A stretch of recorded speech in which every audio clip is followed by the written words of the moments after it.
This is my response to a letter from Sam Matthews dated the 5th of March 2018.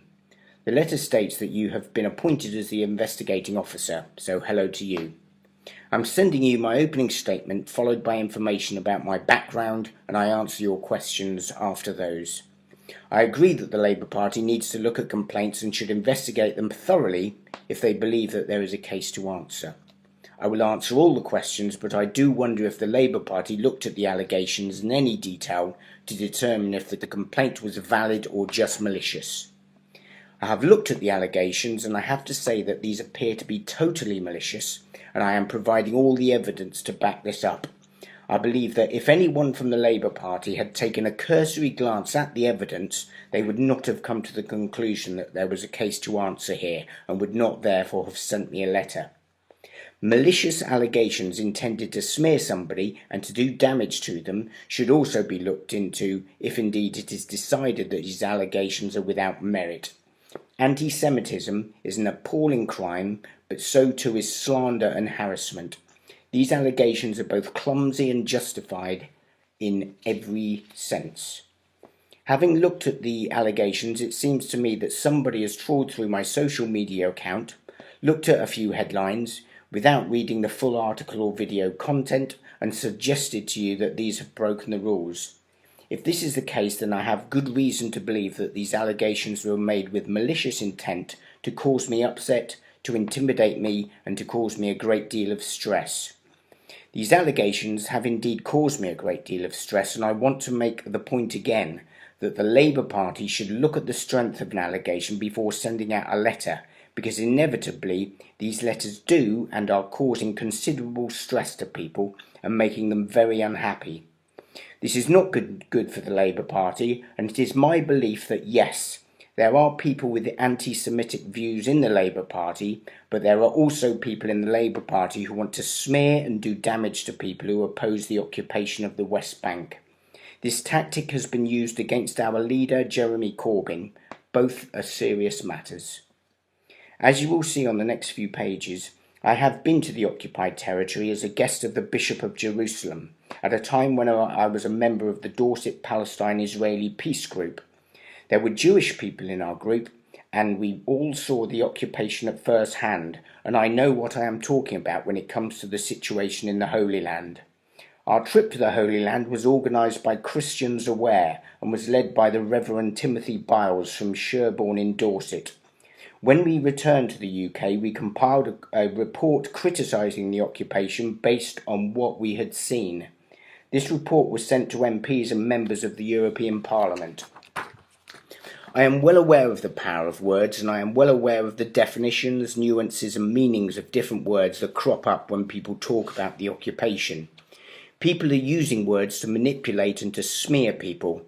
So before we start, I should state what I understand certain words to mean. Occupation. The illegal occupation of the West Bank by forces of the State of Israel. The illegal settlements, built contrary to international law, are the most visible sign of this occupation. Zionism. The desire for a Jewish homeland. It is absolutely fine to want a Jewish homeland, and the State of Israel does exist, but this must be done legally. So there are some Zionists that I would agree with and some I would not agree with. I would not agree with a Zionist who wanted to annex the West Bank. I also know that a Zionist does not have to be Jewish, i.e. there are Christian Zionists. Anyone can be a Zionist. I only condemn Zionists who want to acquire Palestinian land illegally. Anti-Semitism.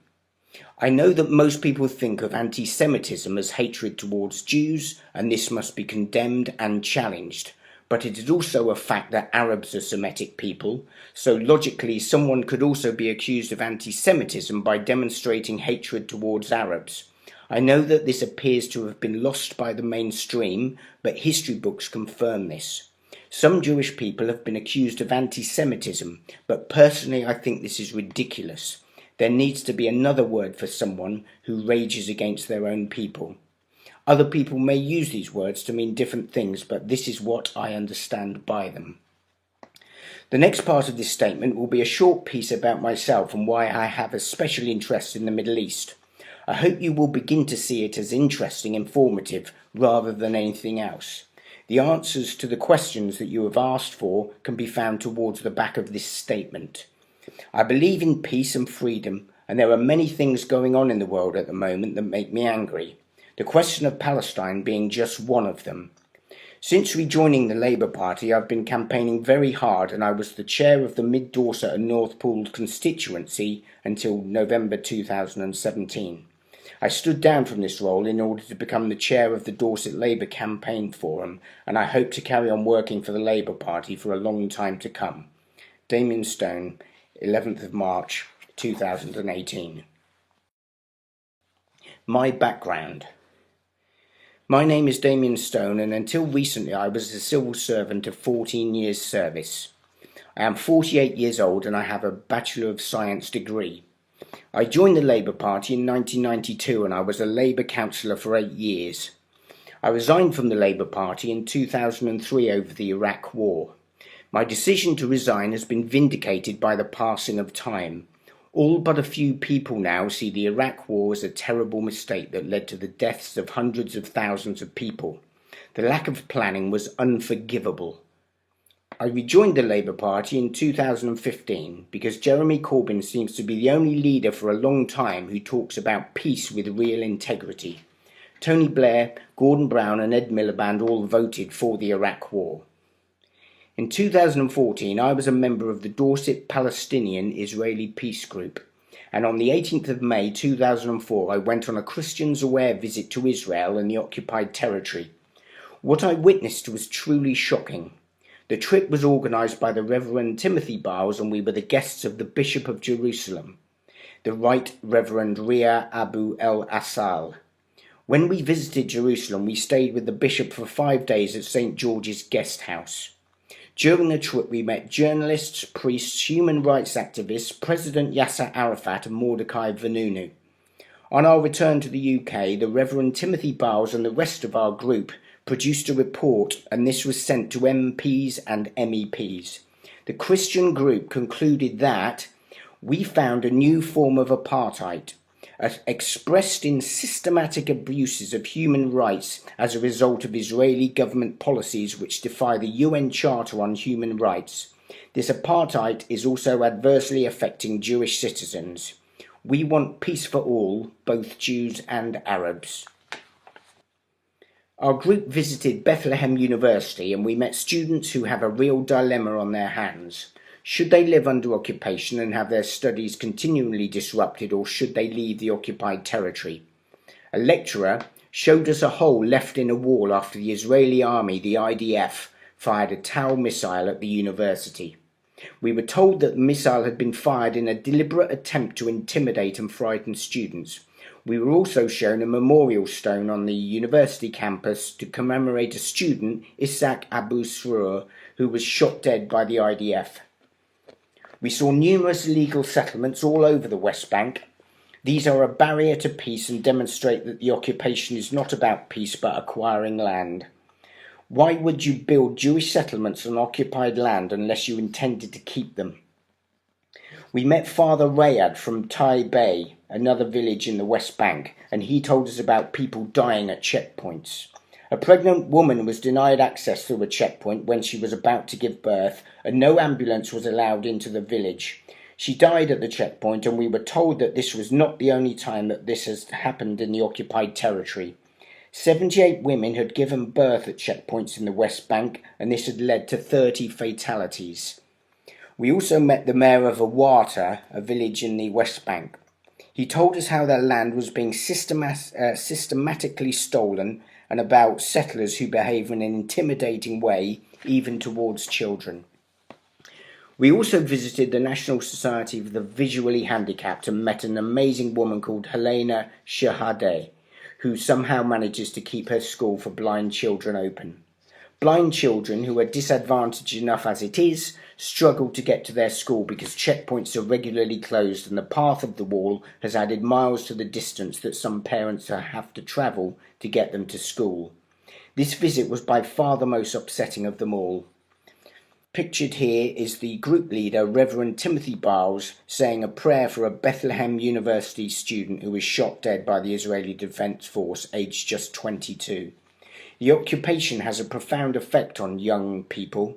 When we arrived in the village of Awata, we had bought pens to give to the children. We had been told that these were not easy to get hold of and that these were better than sweets that rotted teeth. However, when we arrived in Awata, we noticed that the children were running away from us because they thought we were settlers who often act in an intimidating way. Their village is largely cut off because of the occupation and the wall, so there is no tourism, very little work and not much contact with the outside world. They were amazed to have a busload of pilgrims arrive and took no time in opening up their shops for us, but it is very sad that their lives are under occupation and so hard and mundane. The occupation has led to extreme levels of poverty and degradation. You see it everywhere. Children are malnourished, and it must hurt them very much to see their parents so helpless and trying so desperately to put food on the table. Amongst the adults, you feel their sense of shame that they cannot feed or provide properly for their children. On coming back from the occupied territory, I felt compelled to raise awareness of the plight of those living under the occupation. Our group also visited the Arab Association for Human Rights in Nazareth. We met the British journalist Jonathan Cook, who wrote for The Guardian, and two human rights activists, Mohammed Zidane and Issam Makhoul. They talked about the occupation and the effect it has on people living in Israel too. Our group also met Mordecai Vanunu. He had just been released from an Israeli prison after spending many years behind bars for telling the world that Israel was secretly building nuclear weapons. For many people, he had been a prisoner of conscience. Our host, the Bishop of Jerusalem, offered Vanunu sanctuary at St. George's Guest House, where we were staying. We spent an evening talking to him. Even today, and despite having served his time in prison, he is not allowed to leave Israel. Not only is this vindictive, it is also against international law. At the end of our pilgrimage, we met the Palestinian President Yasser Arafat. As a Christian group, he wanted to talk to us about what the occupation means for Christians.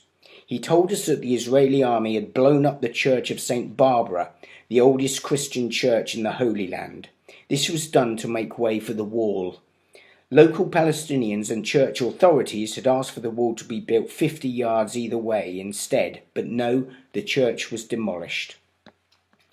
All of the above should help to explain why I am opposed to the occupation of the West Bank and why I post news stories about it. I have seen it with my own eyes, and the Bishop of Jerusalem asked us personally to make a change for the better. I post to raise awareness and to be a voice for the people who we met in the Holy Land and who are suffering so badly even today. The occupation must end.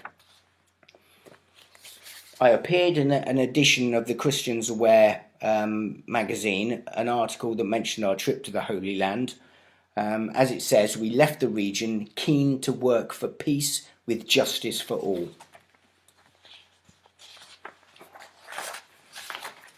Following our trip, as I said, to the Holy Land, we produced a report and we sent it to MPs and MEPs documenting what we had seen in the occupied territory. I can make the whole report available if anyone would like to see it. We also received a thank you letter from the Bishop of Jerusalem. In this letter, he implores all good people of the world to make a change for the better. And that is what I am trying to do for the Labour Party and for the people who we visited in the West Bank and who are suffering because of the occupation. We also visited the Arab Association for Human Rights, where we met the UK journalist Jonathan Cook, who still writes very powerfully today about the situation in the occupied territory. He lives in Nazareth and he knows just what the occupation means for the Arab minority in Israel as well. The Arab Association for Human Rights issued us with this report about the injustice of the occupation. I can make the whole report available if anyone would like to see it. Now, I'm now going to address the questions that you have asked me with regards to these allegations. I can confirm that these are indeed my Facebook and Twitter pages. I confirm that I posted and shared these articles. You have been notified about 6 social media posts, and you are asking me what I meant by posting these. I will deal with each one of these one at a time, and also answer questions 4, 5, 6 and 7 at the same time. In summary, I maintain that I have not breached Labour Party rules, and most of these posts have come from well-known news sources, so I would post similar posts again. The authors of the 6 posts were Red Labour. I posted this without comment. The Electronic Intifada, I posted that without comment. Al Jazeera, I posted that one with one simple matter-of-fact comment that criticises the US and the Israeli government. Channel 4, I posted that post without comment. Number 5 from Media Lens, I posted that without comment. And post number 6 from Al Jazeera, I posted that without comment. As you can see, all except one of these posts was sent without comment. As I haven't commented on 5 of these posts, it's difficult to see how anybody could safely conclude they know what I think about these articles or videos. Where is there any evidence that I even have an opinion about these posts or hold a particular opinion that would warrant a complaint? All 6 of these posts were sent because they were interesting and relevant to many of the discussions that people are having today, including the occupation of the West Bank and Labour Party members. The one comment that was made is a simple statement of fact that aims to criticise both the US and Israeli governments. To suggest anything more is illogical, and it fuels my suspicion that these accusations are malicious and a deliberate attempt to smear me. If someone supports the occupation of the West Bank, then it is possible that they might indeed want to damage me in some way, and if that's what the complainant is trying to do, then they need to provide at least some evidence that suggests these posts were sent for any particular reason. All of these posts are interesting and informative, and over the years I've posted thousands of articles and video links on many different topics, and I deem all of them to be interesting. I would not have posted them otherwise. As I have tried to explain, I have my reasons for posting articles and videos about the occupation of the West Bank, and it is difficult to find an article that has anything positive to say about the Israeli government whilst it allows the occupation to continue and more illegal settlements to be built. Their actions have been condemned by the UK government and the UN. So when I post something about the occupation, it is very likely to be critical of the players who are allowing the occupation to continue, and they will mainly be politicians, but I am also critical of the actions of the Israeli Defense Force, the IDF, because it maintains the occupation by force. I am also critical of the Saudi Arabian government, but that does not make me Islamophobic. If someone were to suggest such a thing, I would not expect anybody to take them seriously, and I am slightly astounded that I am being asked to defend these 6 posts. One of the posts I've been asked to explain is simply a link to the official Channel 4 YouTube page showing an interview between John McTernan, a Labour Party member, and George Galloway, a recent Member of Parliament. I sent the post because the interview is very interesting and relevant, and it shines light on a debate that is currently taking place inside the Labour Party. So it's a Channel 4 link to a Channel 4 interview between an old and new Labour Party member, and I've sent it without comment, and I'm being asked to explain this. Really? It seems obvious to me that whoever was trawling through my Facebook and Twitter accounts was looking to do me harm by finding titles that looked controversial and decided these ought to be enough to embarrass me. The title of this post was George Galloway, Zionism and Nazism Cooperated. And who chose that title? Channel 4 chose and wrote that title. When you repost something on YouTube, you don't get to choose your own title. So if the complainant has an issue with the title or the content of this link, they need to take this up with Channel 4. It's ridiculous that I am being asked to defend reposting a Channel 4 link. I think the complainant saw the title, assumed whatever they wanted to assume, and then set out to notify you.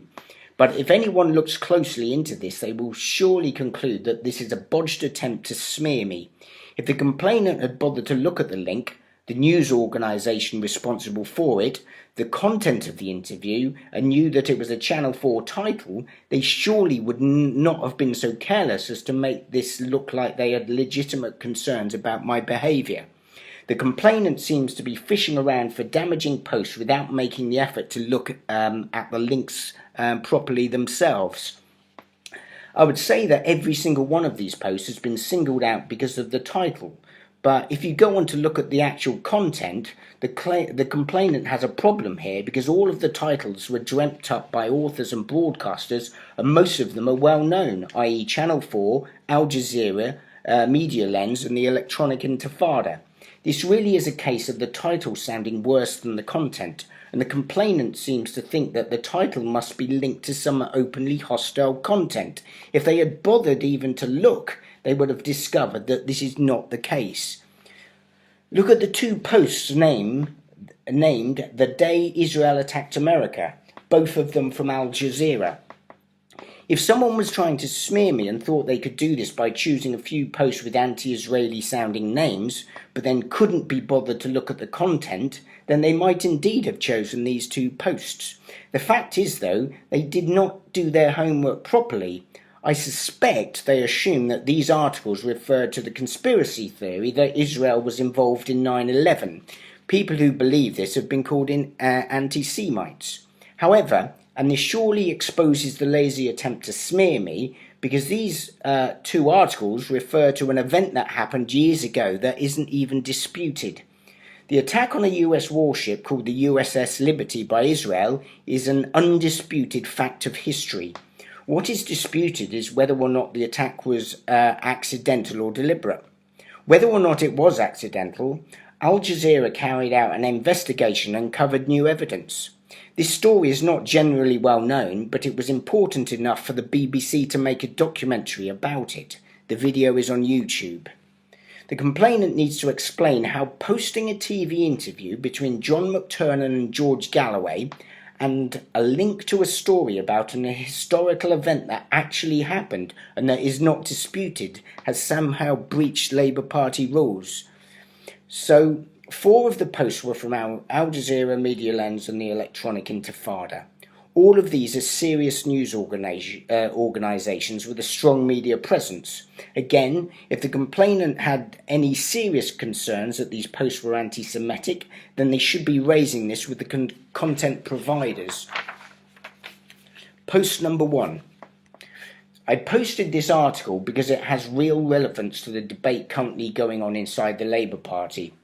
I have to say that I know nothing about Red Labour or who they are. The part that interested me in this post was the line about a Jewish person being thrown out of the Labour Party for being anti-Semitic. I don't like the idea of a Jewish person being called an anti-Semite, but some people may think that this is reasonable. Some Jewish people who are against the occupation, who think the West Bank should be a homeland for the Palestinians, have been called self-hating Jews. This is a really nasty thing to say, which is why I tend to reject the notion that a Jewish person can be anti-Semitic, because it makes that particular insult difficult to stick. Others may disagree. The Labour Party has expelled Jewish people for being anti-Semitic, but this makes me feel uneasy. It's like we are buying into the notion of a self-hating Jew. Can a gay person be a homophobe? This question makes me feel uneasy, but it is an interesting question. I am particularly interested in this subject because I believe that the media and others are not using the word Semitic in a correct way. I posted this article because it reminded me of one of the first books I read about the Middle East. Before going to the West Bank, I bought a book called The History of the Hours by Philip K. Hitti. I have gone back to the book, and just as I thought, it reads that the 2 surviving representatives of the Semitic people are the Arabians and the Jews. The Arabs are Semitic people too, but you never hear the term anti-Semitism being used against someone who hates Arabs. If an Israeli soldier does something unlawful to a Palestinian, or if a Palestinian does something unlawful to an Israeli, are they both being anti-Semitic? It has always puzzled me, if the history books are correct, how the term anti-Semitism came to be used only for hatred towards Jewish people and not for hatred against Arabs. As I've said, I don't like the notion that a Semitic person, whether they be Jewish or Arab, can be labelled anti-Semitic. If other people want to do that, it's entirely up to them. Post number 2. How Israel lobby manufactured UK Labour Party anti-Semitism crisis. I posted this article again because it was relevant to a debate taking place inside the Labour Party. It's ironic that the article touches on the very reason why I'm writing this statement today. I am extremely worried that people are using smears to destabilise the Labour Party and to attack those who are against the occupation of the West Bank. Jeremy Corbyn has been labelled anti-Semitic, and we need to be robust in defending him and exposing those who attempt to smear him and others simply because they want to see the West Bank return to the Palestinian people. They don't have a home and they need one. Why prolong their agony and at the same time allow settlements to be built? If anyone thought that a smear campaign against Jeremy Corbyn and other Labour figures was just make-believe, we now know that there was a plot to destabilise people, including Tories who were against the occupation of the West Bank, i.e. Tory Alan Duncan MP. Al Jazeera first reported this story, and then it was picked up by the Western press, including The Guardian. There have been rumours for a long time that this was going on, and now there is undeniable proof. Israeli diplomat caught on camera plotting to take down UK MPs. Am I the victim of a similar takedown, but of people on social media? I don't know for sure, but my complainant has accused me of breaching party rules merely for posting a Channel 4 news interview between Labour Party members old and new, so I do have to wonder. In the same way that my motives are being questioned, Al Jazeera was challenged about its investigation into Israeli embassy plans to discredit British MPs, but was found to have acted entirely properly. Ofcom dismisses complaints about Al Jazeera's The Lobby. Broadcasting regulator throws out allegations against an investigation which revealed the Israeli lobby's inner workings. The Labour Party needs to be keeping an open mind about any accusations being made by people, because people are beginning to think that there is a witch hunt going on. Post number 3. I posted this link to an Al Jazeera documentary because it tells a very interesting story about a real event that happened in 1967. The post is called The Day Israel Attacked America. The BBC even made a documentary about it, and Al Jazeera produced this documentary after a recent new investigation. I would recommend this documentary to anyone who is interested in the Middle East and the media. Why has this story been largely ignored by the mainstream? Anyone who is serious about understanding the Middle East would be fascinated by this story. Because when you watch it, you wonder why you've never heard this story before. The reason that most people have never heard of this story is probably because it is embarrassing to the governments of the US and Israel. The Israeli Air Force attacked this American surveillance ship and killed several American sailors, and whether or not this was a case of mistaken identity, it is an embarrassing story for the Israeli government, which is why I made the matter-of-fact comment that this is something that the US and Israel do not want you to know. They don't, and they never talk about it, but luckily the internet, especially the social media, is a good place to share stories that do not appear in the mainstream. The US and Israel do not want people to know about this tragic incident because it is a matter of fact that Israel relies on American aid to maintain the occupation, and this can only happen whilst the American public are on board. This event might make some of them think twice about supporting Israel. This is common sense. I don't see anything controversial about posting a link from an Al Jazeera program. Al Jazeera named the program and provided the content. My suspicion again is that the complainant thought this link was about the wild conspiracy theory that Israel did 9/11. I don't believe this, but some people do. Post number 4. The post is called George Galloway, Zionism and Nazism Cooperated. I posted this link because although it is not immediately obvious, it takes you to a very interesting discussion between Labour Party member John McTernan and ex-Labour Party member and recent MP George Galloway.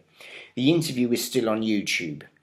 As I stated earlier, I am firmly of the opinion that the complainant is making these complaints in order to damage me and has done so by choosing a few headlines that sound controversial and posted them to you without reading them. The complainant has obviously chosen this post because it contains the word Zionism and Nazism, but they have been too lazy or too negligent to even bother to see where this link takes you. It takes you to a Channel 4 interview recorded by Channel 4 featuring an interview between two Labour Party members, one ex, that Channel 4 have chosen to call themselves George Galloway, Zionism and Nazism Cooperated. The complainant needs to explain to you and to me how this in any way whatsoever could come anywhere near to breaching Labour Party rules. This is a clumsy and malicious claim because there is nothing in it. The suggestion that this is an anti-Semitic post and of my creation is palpably absurd, and they need to be held account for this. You cannot go round accusing people of being anti-Semitic in a cavalier and an incompetent way. To say that I am upset by this particular accusation is an understatement. I may speak to Channel 4 about this and let them know that their posts are being used to smear people in the Labour Party. That could become an interesting Channel 4 news report. Post 5. I posted this link because it links to an article written by Media Lens, one of my favourite news organisations. Again, the title is misleading. The link is from Market Oracle. I don't know anything about them, but the link simply takes you to an article written by Media Lens that starts with the words, "Soon after the Malaysian airline MH17 crashed near Donetsk." You can see below, it says that the article was written by DE and DC. DE is David Edwards from Media Lens, and DC is David Cromwell from Media Lens. Media Lens is a highly respected news group that holds the mainstream media to account, especially the BBC, because it is a public broadcaster and we pay for it. It should be held to account, and Media Lens does that very well. A typical observation from Media Lens would read like this. The BBC often refer to the Syrian regime as being backed by Russia, but it does never refer to the Saudi Arabian regime as being backed by the UK and the US. Whatever side of the political fence someone might be on, they do make a very good point here. It is very easy for the news media to phrase things in such a way as to deceive the public. Whether or not anyone reads or agrees with the Media Lens, their work is incisive and it aims to hold our news media to account. Why shouldn't it? We want journalists and TV news broadcasters to be kept on their toes. BBC News coverage of Jeremy Corbyn seemed to be highly biased until the general election came along and news organisations became wary about the media meeting impartiality standards. Media Lens, David Cromwell, writer, journalist, has written books Why Are We the Good Guys, Newspeak in the 21st Century, Guardians of Power, Private Planet, and Surviving Climate Change. The other editor, David Edwards, has written for ZNet. He's written a book called Free to be Human, Intellectual Self-Defense in the Age of Illusions, and The Compassionate Revolution, Radical Politics and Buddhism. I have complained to the BBC myself on many occasions, and I think that all Labour Party members should be concerned about the press coverage that Jeremy Corbyn received before the general election campaign began in 2017 and since. Media Lens is run by two people who gave up their day jobs to devote their time to holding the media to account. Post number 6, the final post. This is another link to the documentary that is subject of post 3. Again, it's just called The Day Israel Attacked America. As I have said, it seems likely the complainant may have thought that this was a reference to 9/11, but if they had bothered to look at the link, they would have seen that it was a link to a documentary about the Israeli attack on the American spy ship, the USS Liberty. In fact, the Israel attack, The fact that Israel attacked the American ship is not disputed by the US or Israel, so it seems ludicrous to raise a concern about a documentary that explores what is an historical event. I would like you to contact the complainant and ask them to justify each of their 6 allegations, because it has taken me very many hours to put this statement together. I believe that these allegations are malicious and were intended to smear and do harm to me. In the interest of justice, I ask you to be fair and ask the complainant to justify their actions. I may speak to Channel 4 about this, and as a subscriber of Private Eye magazine, I may contact them too. There is a lot of press interest around this subject at the moment, and given my background, my experience in the Middle East, and the support I have got from Christians aware, I believe that the accusations that I have breached party rules are totally spurious, malicious, and possibly verging on the illegal. The complainant does not seem to have checked their facts, and I think that I have demonstrated that. I would like to remind whoever deals with this matter that we do have a free press in this country, and receiving a letter in the post that is asking me to justify my sharing of information feels like intimidation, and I look at this as being a very serious matter. Anyone sending out a letter of this nature should be well aware that it could do a lot of damage to a person and cause them a lot of stress. So I hope this decision was taken after a thorough look at the evidence. What strikes me about these allegations is the pure lack of evidence. Beyond the selection of 6 posts, 5 of which do not carry any comments from me and that link to articles that are which are interesting, topical and important. I will not hesitate to contact a legal expert if this matter is not resolved as soon as possible. At the moment, I do not feel the need to do this because I trust that the Labour Party I trust that they are able to distinguish the difference between a real accusation and a fake one. I await your decision, and I hope that this will come soon. Damien Stone. I have copied in Jeremy Corbyn, John McDonnell and Shami Chakrabarti into this post, my statement, and as I say, I await the outcome, which will be in about 3 days' time, and I'll then wonder if I take any further action.